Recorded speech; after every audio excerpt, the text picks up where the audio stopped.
Can I trust you?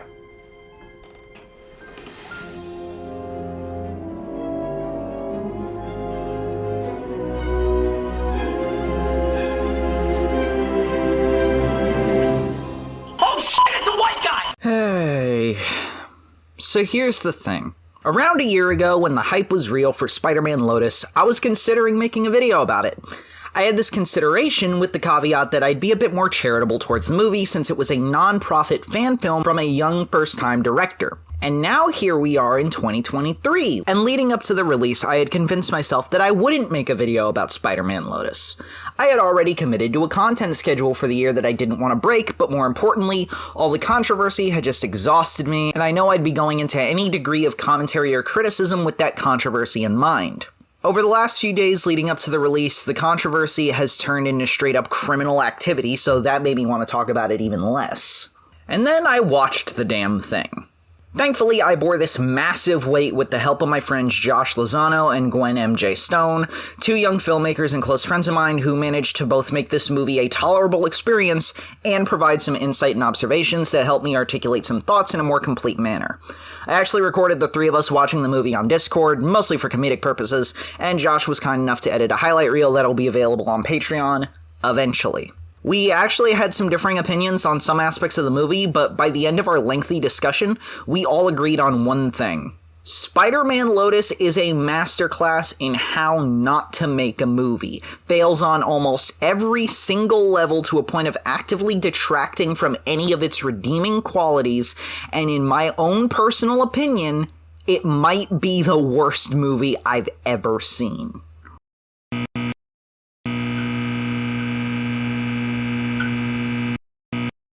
Y'all know that I don't like making negative videos, and I don't want this to be a complete dunk on Lotus and all the people who worked on it. There are plenty of people who don't deserve to be associated with this trash fire, and did some really solid work on it. And on top of that, there are some elements that work on their own. So, in a genuine attempt on my end to criticize this movie in good faith, here's a list of those good things. All of the VFX that weren't done by Gavin look great. I think it's weird that the Spider-Man model has the most obnoxious dick print I've ever seen, but beyond that, the model looks great, and the environments and lighting and everything else done by professional VFX artists all looks solid. Speaking of solid, bless Sean Thomas Reed for his performance as Harry Osborn. I think he gives the best performance in the entire piece and brings a sincere vulnerability and anguish to Harry, unhampered by the writing. Unfortunately, it seems that some of that vulnerability came from an incredibly dark and complicated place amidst the 15 million other things going on behind the scenes, and I really just hope Sean is doing okay now. Ironically, the runner-up for me was Maxwell Fox, and I think it says a lot when a child actor is a contender for the best actor in your film. In fairness, I do think Mariah Brooklyn has decent MJ energy in her scene with Flash, and her scene with Harry shows that when she's given good drama to chew on, she will eat it whole. And of the 4 costumes in the film, I'd say 3.5 of them are good. Both Spider-Man suits look pretty solid, and while I'd have preferred something a touch more vibrant, I think Shocker's suit works for what it's trying to do, and it's at least a better Shocker look than Spider-Man Homecoming. Which, you know, for all of Gavin's reaching to be better than MCU Spider-Man, that's about the only thing he succeeded in surpassing. And barring the mask, the Goblin suit is also pretty solid, and that's about everything I liked. So I want to start small with my criticisms, start at the nitpicks, and then work my way up to the big picture.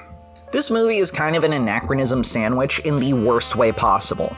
Don't get me wrong, I love when art goes out of its way to not be tied to a specific time period. In fact, I prefer it to something that feels instantly dated.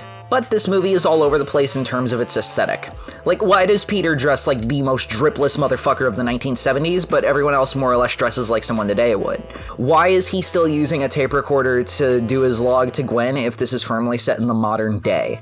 I know this is just a filming location thing, but there's no fucking way that this movie set in 2023 has movie posters in it for Black Widow and Snake Eyes. Like, you spent all that time in post-production, but you didn't think to cover those up in post? Like, speaking of things to cover up, the movie goes out of its way to show you Gwen and Tim's birthday and death date, both of which establish a decent timeline for this movie.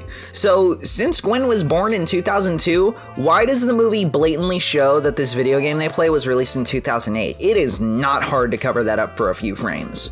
On top of that, why does the movie outright show the Spider-Man 60s cartoon? Like, is this what animation looks like in 2023 in this universe? And while I'm still working on my small nitpicks, remember how I said I recorded recorded my friends and I watching this movie? Well, I'm glad I did because I caught one of the funniest fucking things ever. We noticed throughout the movie that basically anytime Harry is on screen, something green shows up. Green lights, green fireworks, green outfit, etc. And like, yeah, we get it, Gavin, like, for fuck's sake, we get that he's the son of the Green Goblin, and he becomes the Green Goblin. You don't need to keep throwing green things on screen. And then this happened. Oh my god. God. I remember my first Oh day no, at he City picked up a Rubik's Cube. Oh fuck! Dad stopped the limo right up front. I swear to fucking God, if Turned to me he and puts said, it, if there is an insert shot of him putting it down and he be worth all solved this. it, and the green side is facing the camera, I'm actually gonna fucking life cry. is- It is. Big That's dreams of exactly adding what's to his gonna happen, legacy. isn't it?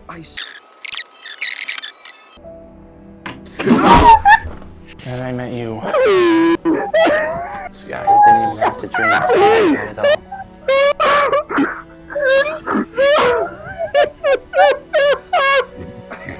I'm pausing it. I'm pausing it. I'm pausing it. Oh my god. Oh god. Oh my. This movie cost $100,000. This movie cost more money than is probably in all 4 of our bank accounts combined. And this was the result.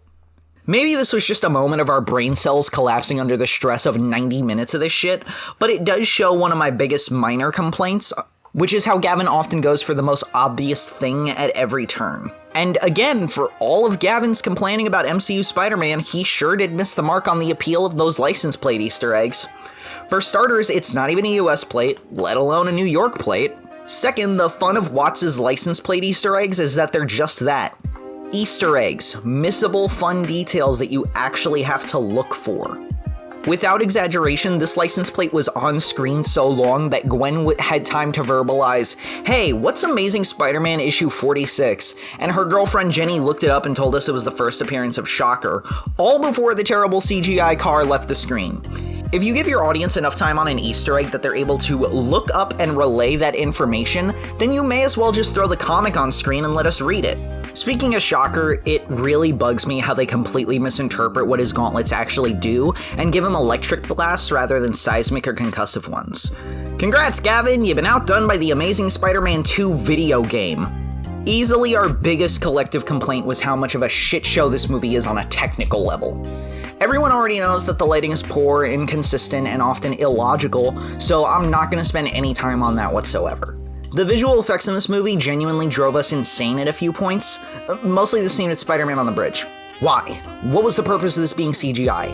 Just throw the motherfucker on a green screen with some dramatic lighting and spray a hose into the air for the rain. Bam, I just saved you countless hours in SFM and made your shot better. They're worse in the scene this ties into, where the Grand Wizard of the Spider Clan and the Green Groomer have their big, dramatic, emotionally charged battle to the death, and you can barely see it past all the smoke and particle effects. I wouldn't be so hard on it if there wasn't already, a dramatically impactful fight between Green Goblin and Spider-Man in a burning building in some movie that came out 20 years ago that is completely legible. The shot composition is fucking irritating.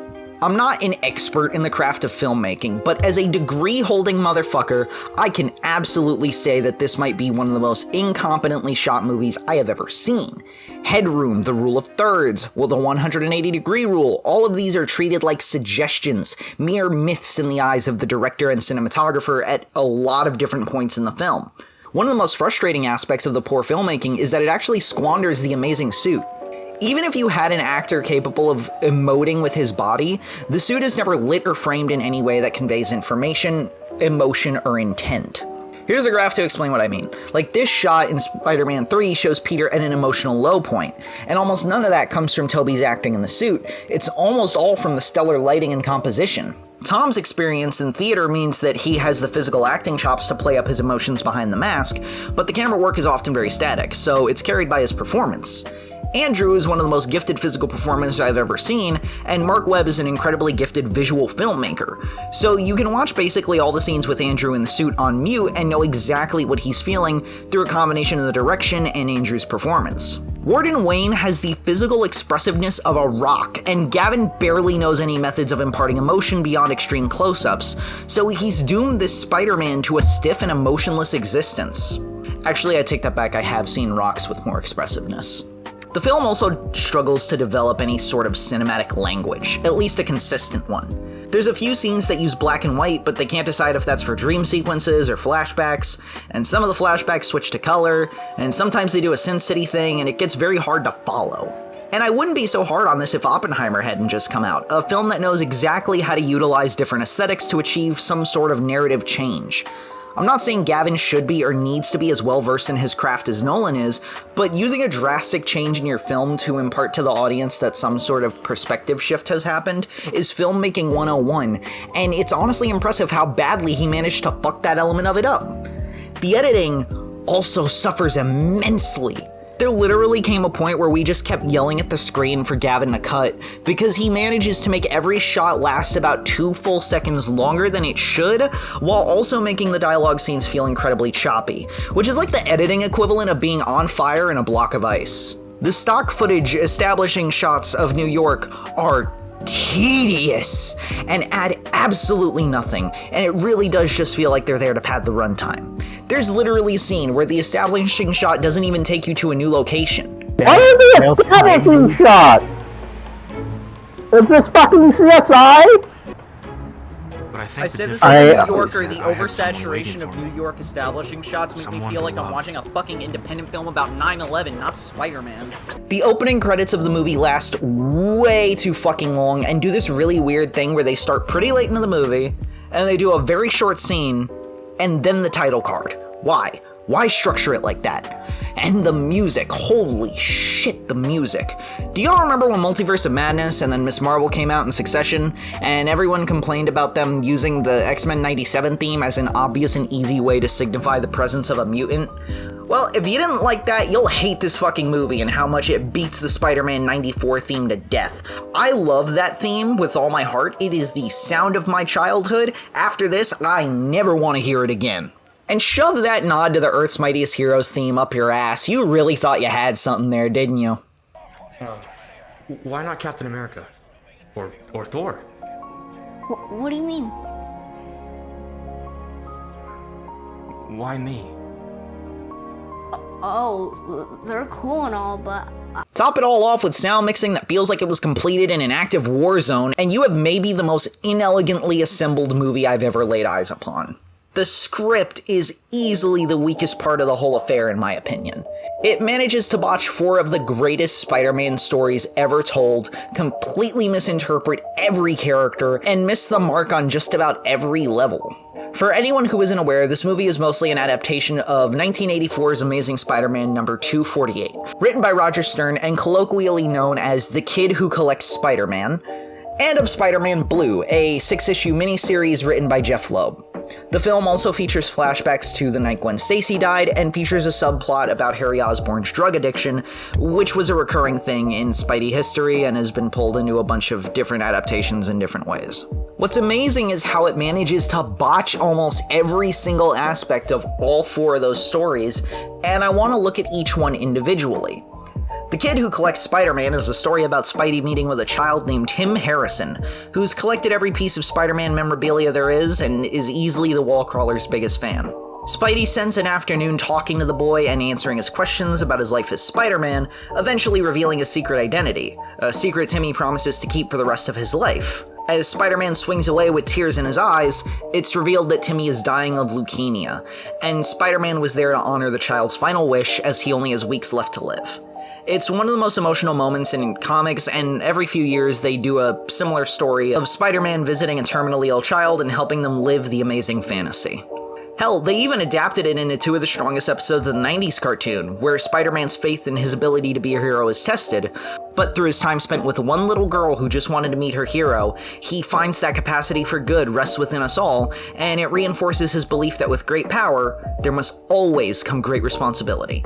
Lotus aims to do what the 90s cartoon did more than the actual comic, where Peter's faith is tested by an unrelated loss, and through his interactions with this dying young boy who sees him as a hero, he finds the strength within himself to persevere. But it comes off as Peter just trauma dumping on a 10-year-old and being unnecessarily callous to the kid when he decides he's had too many sad thoughts for one day.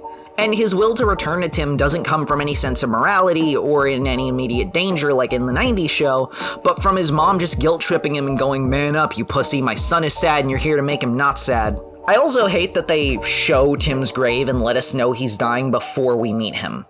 Part of the power of the ending, both in the original book and the animated adaptation, is that the kid's illness is a twist at the very end, and the actual death doesn't have as much weight as the inevitability of it. So they managed to miss the mark structurally and emotionally in every aspect of this story. This also ties into the adaptation of Spider-Man Blue and the night Gwen Stacy died, both of which are just... Look, Blue is my favorite comic book ever made, and highlights the things I love most about Spidey books, those being the romance and Peter Parker's indomitable will to move on. For those who don't know, Spider-Man Blue is a series about Peter Parker recounting his relationship with Gwen Stacy after feeling a bit out of it on Valentine's Day. He speaks this story into a tape recorder as a way to symbolically communicate with Gwen, and it ends with Mary Jane, his wife at the time, sympathizing with her husband's lamentations over the loss of his once love and her once friend, with MJ asking Peter to say hello to Gwen and tell her how much he misses her too. The book is also broken up with vignettes of Spider-Man fighting a few villains to give the book some more action, and they try to do that here with flashbacks to the fight against Green Goblin after he kills Gwen, and a cold open with Shocker briefly before that night. But it completely misses the mark of why Blue uses those fight scenes, or what the book is even about. It's not about Peter grieving Gwen's death, he'd long been over that. It's about Peter reminding himself to carry that lost love with him, but that it also doesn't have to weigh him down. It's also important to note that the book takes place many years after Gwen's death, rather than a month and a half later as it does in the film. They also botch one of the best moments after Gwen's death, where MJ comes to Peter offering comfort and he turns her away. Partly because he doesn't want to burden her with the weight of his guilt, and partly because he doesn't see past her party girl facade, thinking she's incapable of true empathy. This moment is arguably the first time Peter and MJ truly saw each other in the books, the genesis of one of the best and most iconic relationships in comics, and the first step towards the actualization of Mary Jane as a character. In this, Peter's just being a spiteful, hurtful dickhead with absolutely no regard for MJ's feelings. He says things to MJ in the scene that I wouldn't even say to my friends or partner playfully. You're a joke. What? I knew you couldn't handle it. Couldn't handle what? Not being the center of attention just for a second. The life of the party loses her spotlight and doesn't know what to do with herself. That's not true. It is true. You're so unaware of yourself, it's not even funny. You don't care about people like me and Gwen. She didn't live life like it was a constant game. Maybe if you took a second to think, you could have learned a thing or two from her. So leave. Hate to ruin your fun. And MJ just forgives him for that. Even Peter wearing the symbiote isn't usually this vicious with anyone but his villains. And the scene misses the narrative purpose of MJ being there. She's not there to comfort Peter or to start them down the path of true romance. She's there to get the main plot in motion of Peter meeting Tim. Harry's drug issue is such a non-entity in this, and I hate everything about it. It's treated as a coping mechanism for Harry dealing with the loss of his friend and his father, which I could see working on some level, but they never really explore it. There's a scene of Peter berating his friend for getting addicted and not being around, and Harry saying, "Hey asshole, my dad and my friend just died, cut me a fucking break," and then a scene of Harry wandering around New York, and then a scene of him and MJ reminiscing, but none of it feels like it builds towards any growth or progress for Harry, and it comes across as tasteless and unnecessary, a feeling reinforced by the aforementioned situation Sean was allegedly put in behind the scenes. But this script is also riddled with needless monologuing and anecdotes that add nothing but padding the runtime. Imagine a Kojima game, but with none of the poetry in the written word or passion in the delivery. Imagine 2 hours of that, but with absolutely none of the character work or plot progression. Fucking imagine that and tell me you don't want to commit not feeling so good. And of course, we get a recreation of Spider-Man's origin, which is trying so desperately to be both that scene from the Raimi movie and that scene from the best episode of Spectacular Spider-Man, and it's honestly just really sad how disingenuous it feels by the end. From top to bottom, this movie feels like what it is, an amateur's vanity project. It's shot and assembled in a way that feels like those projects your film teacher shows you as examples of how not to shoot, edit, sound mix, or anything else.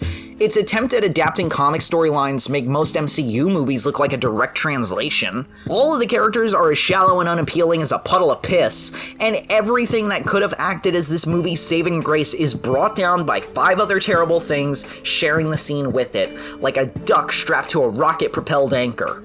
Both publicly on Twitter and privately in our DMs and in our discussion during and following the movie, Gwen, Josh, and I tried to come up with ways to fix this movie, and most of it just amounted to getting rid of most of it.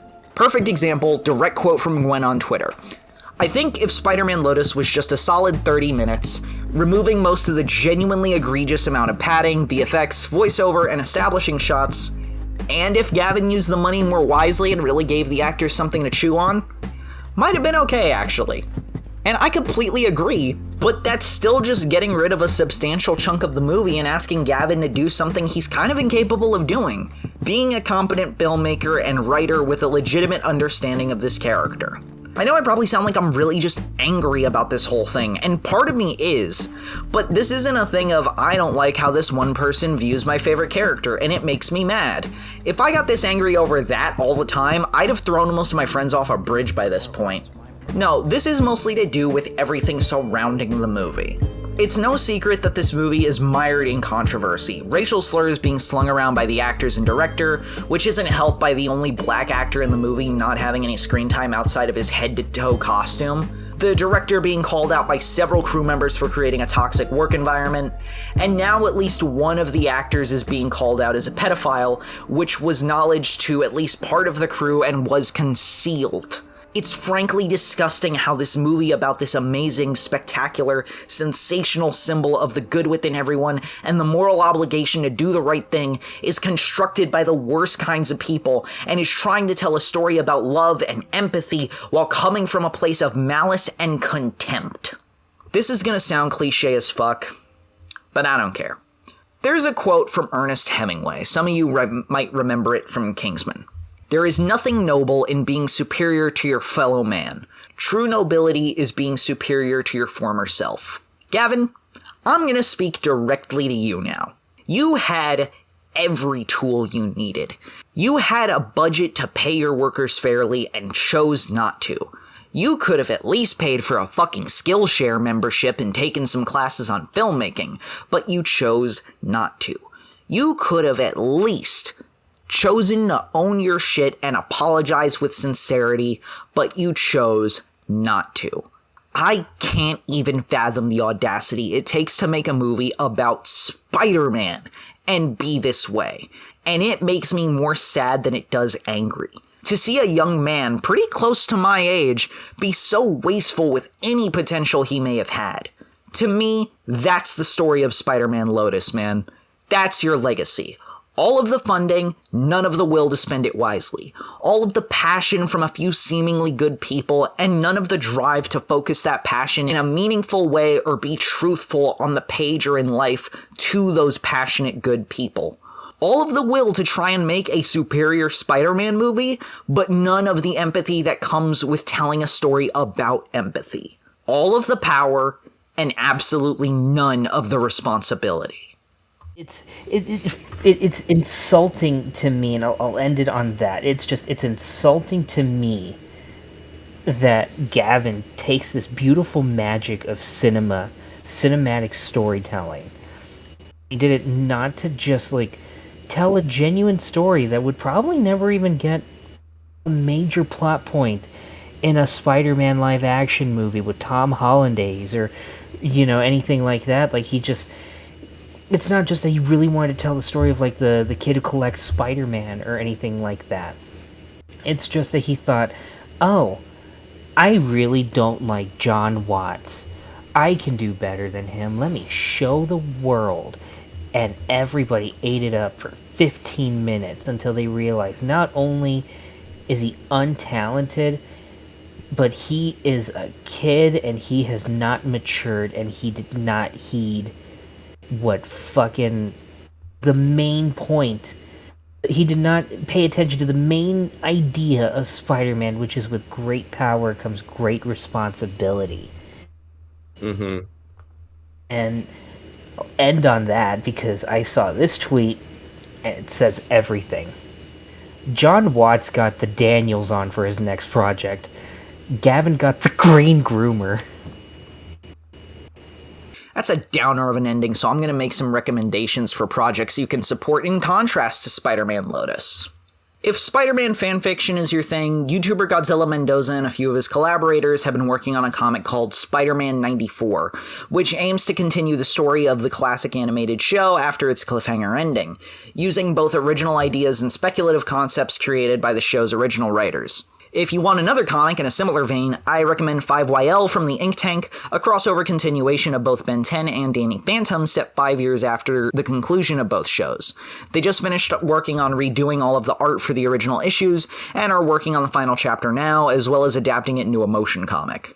If you love Spider-Man works that heavily remix and combine older stories to find new ways for Peter Parker to grow in, my good buddy TroyOboyo17 made a series of videos a while back that are meant to serve as a hypothetical new trilogy of movies for MCU Spider-Man, adapting a bunch of stuff from Spectacular Spider-Man, among other stories, and he recently put all of them together in a very long video covering the entire trilogy that's just kind of edited. It's basically just all 3 videos edited together a little bit cleaner, and answering a couple of potential plot holes that he had missed. If you're specifically looking for a Spider-Man fan film with at least one dope suit, Spider-Man Convergence is still filming and looks to be a way stronger with a lesser budget, and features both Peter and Miles. If you want to see another young filmmaker tell a passion-driven story about one of my favorite comic characters, High Top Films just released a trailer for Jason, the first in what is hopefully a trilogy of films about Jason Todd, the second Robin, and eventually Red Hood. And if you want to see someone who got a lot of traction from talking about Spider-Man do a completely original thing, Mauricio from Brown Table created an anime called Interstellar Ranger Commence, a story about a high school student attending an academy in space to become, well, an interstellar ranger. There is no reason at all that I mentioned those last 2 people in particular. Anyways, go support those guys. They're all great and they make great stuff. Special thanks to my buddies Omar, Christian, and Devrick for donating to the $10 here on my Patreon. If you want to support everything we do here at Chimera Films and, just help me out personally, financially, because oh boy do I need it, you can donate for as little as $3 a month using the link down below. It really does help me out and you get access to exclusive benefits. Once the writer strike is over, I will return to doing reviews of current movies, but for the time being, to show my support for the writer's strike, I will not be doing stuff on Barbie or Oppenheimer, which I really liked, or The Last Voyage of the Demeter or Blue Beetle. Again, the second that the writers and screen actors strike is over, I will start doing those again. But I still have plenty of additional perks, such as reviews of movies from before the writer's strike, and early access to my videos, and access to exclusive content. So yeah, go ahead and check that out.